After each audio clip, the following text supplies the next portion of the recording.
కొత్తవలస మండలంలో ఎక్సైసీఐ జిఎస్ రాజశేఖర్ నాయుడు మాట్లాడుతూ మండలంలో రామచంద్రపురం, ముసిరం గ్రామాల్లో గీతా కార్మికులు అధిక సంఖ్యలో ఉన్నారని, ప్రభుత్వం ఇచ్చిన ఆదేశాల మేరకు సద్వినియోగం చేసుకోవాలని Kothavalasa excise house officer GS Rajasekhar Naidu గీతా కార్మికులకు అవగాహన కల్పించారు.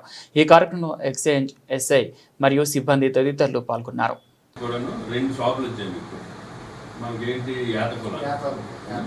సిగిడికి అయితే మనకి అక్కడ ఒకటి వచ్చింది, బొబ్బులు వచ్చింది.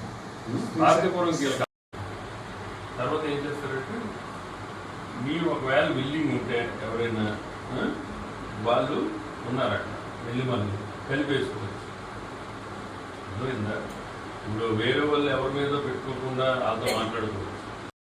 మనకి ఎక్కువ ఉన్నారు వ్యాపార మండలానికి దీనికి. మేము ఆల్రెడీ ఫోన్ చేసి చెప్పిన వాళ్ళు మనకు రాలే, ఎందుకంటే ఆల్రెడీ అక్కడికి వెళ్ళిపోయారు విజయనగరం మీటింగ్. అందు గురించి మీరు కూడా మీ పరిధిలో చెప్పండి. మీకు ఏమైనా కావాలనుకుంటే ఈ కాగితాలు ఇస్తారు, ఒకటి పట్టుకుని వెళ్ళి ఎస్ఐ గారు రంగని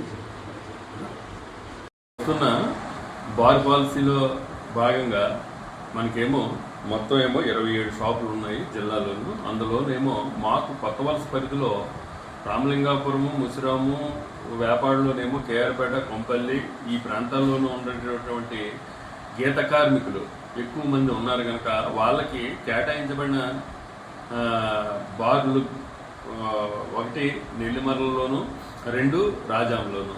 వీళ్ళకేమో కేట కులానికి కేటాయించబడింది. వీళ్ళందరూ కూడా వినియోగించుకోవచ్చు.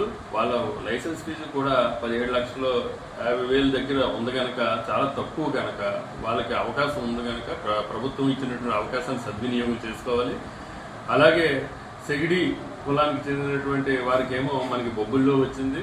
అలాగా ప్రభుత్వం ఏదైతే అవకాశం ఇచ్చిందో రిజర్వేషన్స్ సదుపాయం గీత కార్మికులకి వాళ్ళు వినియోగించుకోవాలని కోరుకుంటూ ఆ గ్రామాల్లోనేమో ప్రచారం చేయడం జరుగుతుంది. పూర్వమేమో షాపుళ్ళు రాలి వాళ్ళు ఎవరైనా ఉంటే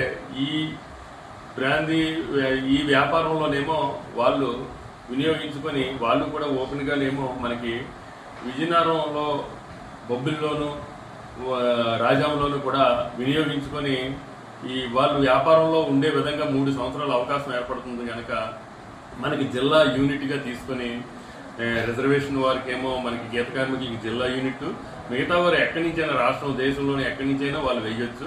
వాళ్ళందరూ కూడా సద్వినియోగం చేసుకోవాలని కొత్తవలస ఎక్సైజ్ స్టేషన్ హౌస్ ఆఫీసర్గా నేనేమో అందరికీ విన్నవించుకుంటున్నాను.